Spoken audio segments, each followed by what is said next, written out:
I'm officially calling you out to fight me. David, you can't run away from me forever, and you need to follow through with this fight to get respect. How do we measure a fighter's power to know how hard they truly punch? Sure, watching them put someone to sleep fight after fight is a pretty good gauge. But today, we'll be taking a look at every aspect of what it takes to be a ring assassin. George hit me with one shot. When he hit me with the shot, my feet froze. From George Foreman to David Haye, Tommy Morrison to Deontay Wilder, sit back and enjoy as we, in no particular order, take a look at the biggest punchers the boxing world has seen in the last 25 years. Well, 27 to be exact, as we focus exclusively on fighters that were active from 1990 to today. They're not ranked by pound for pound, so of course, every entrant to this list is a heavyweight. Let's go, champ! Let's go, champ! One of the more forgotten champions of recent times is the Nigerian nightmare Samuel Peter. With a KO percentage of 80% out of his 36 wins, Peter was no joke in his time, despite the most famous clip of his career being his post-fight interview after winning the WBC title. What message did you just send? Undisputed heavyweight champion of the world. Who next? I'm the best heavyweight champion of the world. I'm have WBC with me. I'm undefeated champion. Undisputed champion. I want who next? In 2005, with a record of 24-0, Peter came desperately close to knocking Vladimir Klitschko out after putting him on the canvas 3 times. But ultimately, he didn't have the skills needed to see the job out to the end and lost by unanimous decision. Overall, I would say Peter is a good puncher, but nothing spectacular. His aggressive style worked in his favor for the majority of the time, but once entering the championship rounds, he fades quite drastically. Punches are born, they're not made.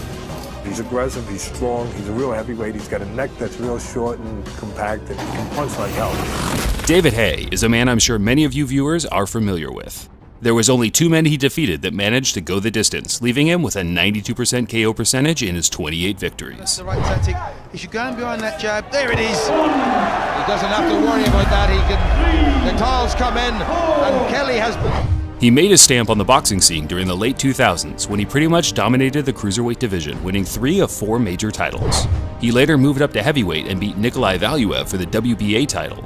Valuev had an astronomical height advantage, but Haye still managed to defeat him on points and even came close to stopping him in the last round.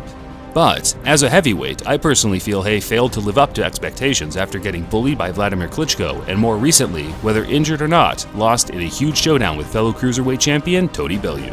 First time round, his game plan was superb and it worked out. He said prior to the fight exactly what he was going to do and how the fight was going to go, and it went basically 100% exactly how he said it was going to go.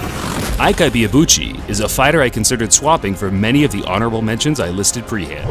But despite not becoming a world champion in his short 20-fight career that saw him with 15 of those wins by knockout, Ike was a badass in the ring. Power punches for the most part as he put together combinations all night long against the hard-hitting Tua.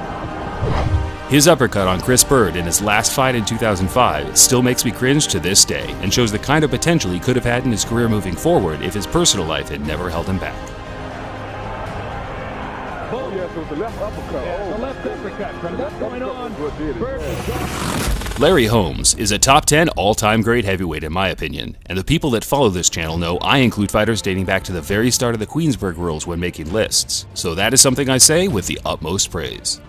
Larry didn't have the most menacing one-punch power, but a truly devastating all-around skill set that saw him KO 44 of his 69 opponents in the bouts he won, which in Larry's case was mostly title fights as he dominated the era between Muhammad Ali and Mike Tyson. This may come as a shock to people, but my favorite ring moment in the whole history of boxing was in the 15th round between Larry Holmes and Ken Norton. Even Rocky Balboa at ringside was left flabbergasted. People that I was going to be heavyweight champion of the world, and they said, Larry, you ain't going to make it. Scores good with a shot to the head of Kenny Norton. Again to the head of Norton. I said, I have no heart. As Holmes comes back, scores a good shot. He's got under trouble. Yes. Running out of time, and that's it. It's over. Shannon the Cannon Briggs may have turned himself into a bit of a meme in the last few years with the whole "Let's Go Champ" thing, but fans that followed him as a young man coming through the ranks will remember the way he made semi-decent journeymen look like nothing but complete novices.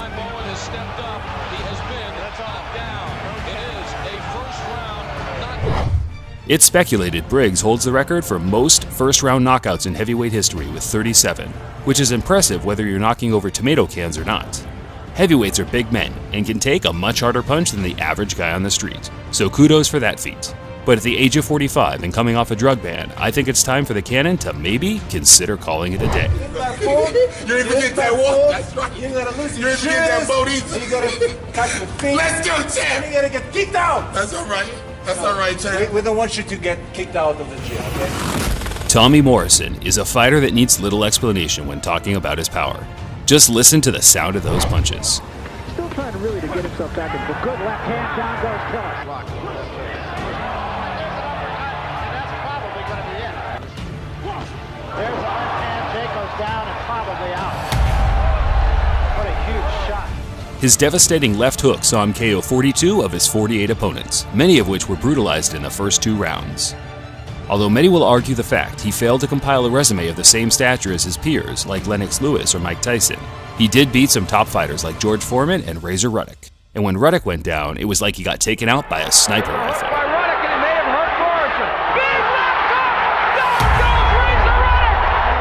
Tommy had a whole heap of personal issues that stalled him from achieving an even better career, but he still most definitely deserves his spot here today. My 2 favorite fighters. If you put Rocky Marciano and Floyd Patterson together, you'd have me. That's you. I think that's me. Another fighter that was lucky to make the cut was the 7-foot giant Nikolai Valuev. Despite being the largest heavyweight champion of all time by quite a distance, Valuev failed to really impose his size on the many small men he met in the ring.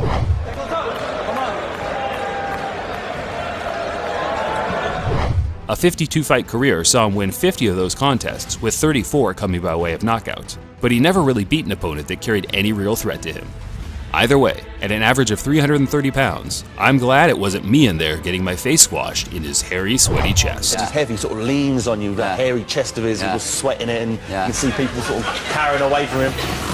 No puncher's list would ever be complete without the Teen Dynamo Iron Mike Tyson being mentioned. Combination just misses. But he comes right back with the same combination and Boyd goes crashing to the canvas. He is regarded by many fans as one of the hardest one-hitter quitters in the sport's history. Whether he won or lost, people would still be watching his knockout reels in 1,000 years' time. A perfectly managed and trained young Tyson was quite simply boxing perfection when he was coming through the ranks, knocking out every man in his path. Whether you argue the fact his level of competition was not quite up to scratch, he proved all doubters wrong when he got to title level and dealt with them in the same fashion.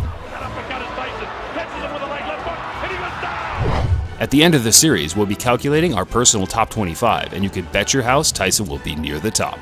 Just an amazing athlete with a real killer instinct. Ripped his heart out. I'm the best ever. I'm the most brutal and vicious and most ruthless champion there's ever been. There's no one can stop me. Lennox is a conqueror. No, I'm Alexander. He's no Alexander. I'm the best ever. There's never been anybody as ruthless. I'm Sonny Liston. I'm Jack Dempsey. There's no one like me. I'm from Nairclaw. There's no one that can match me. Joe Messi is a name I'm sure many of the diehard fans watching this might not be too sure about. He retired undefeated in 2007 with a record of 36-0 with 29 knockouts after he got a bleed on the brain that left him unable to compete again. On June 22nd, the Nevada Athletic Commission decided it was too dangerous for Messi to step back into the ring. We wouldn't feature a fighter that didn't at least prove himself against a few decent contenders, and Messi did defeat Vasily Yurov, Monty Barrett, David Izon, and Burt Cooper that, to be fair, weren't exactly world beaters, but it takes a certain level of skill to beat those guys. It might be possible that I've only featured Joe just to give him a bit of credit that he's failed to receive elsewhere. He didn't exactly punch like a prime George Foreman, but he certainly knew how to put a guy to sleep on his best night.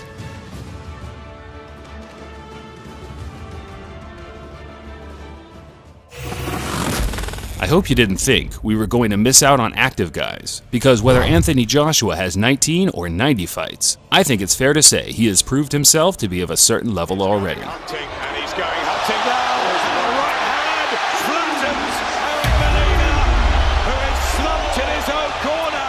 The only fighter listed with a 100% KO record, Joshua is a bad man when entering the ring. Although it's very early in his career, so I don't doubt he'll eventually take a loss or let a fighter go the distance down the line. But as for now, his knockout of Vladimir Klitschko proved the raw strength and power this young man possesses.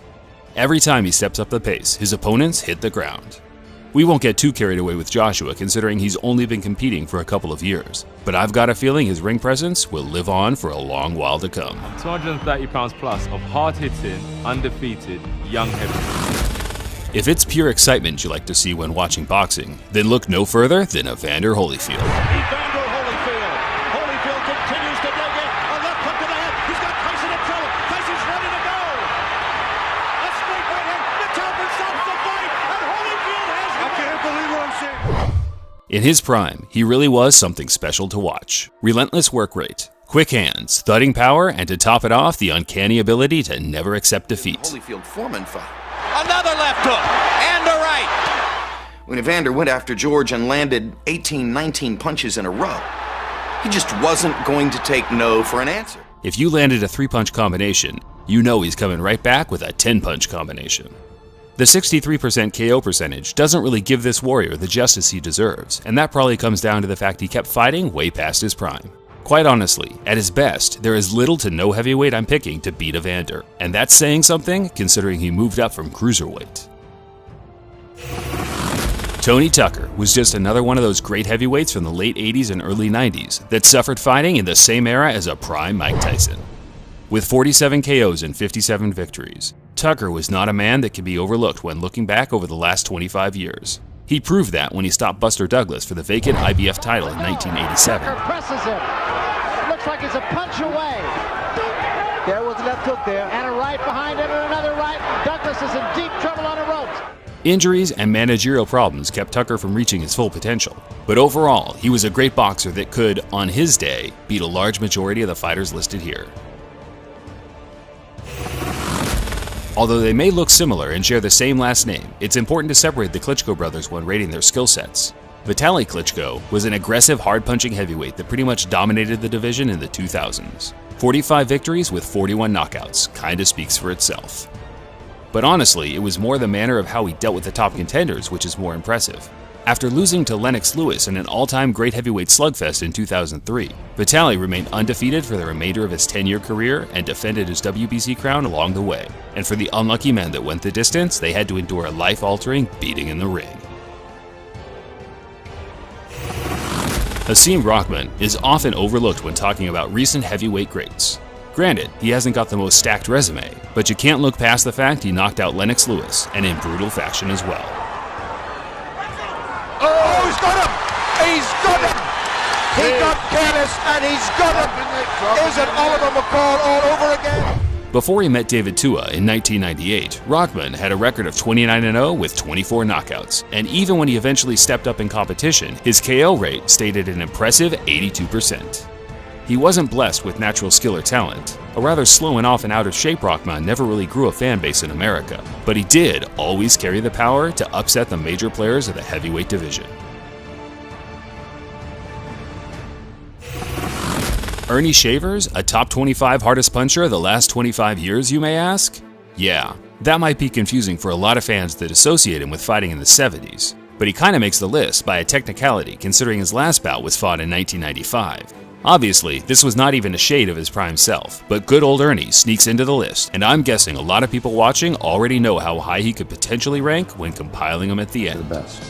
The best one-punch fighter, the one greatest punch I have ever seen, is owned by a man named Ernie Shavers.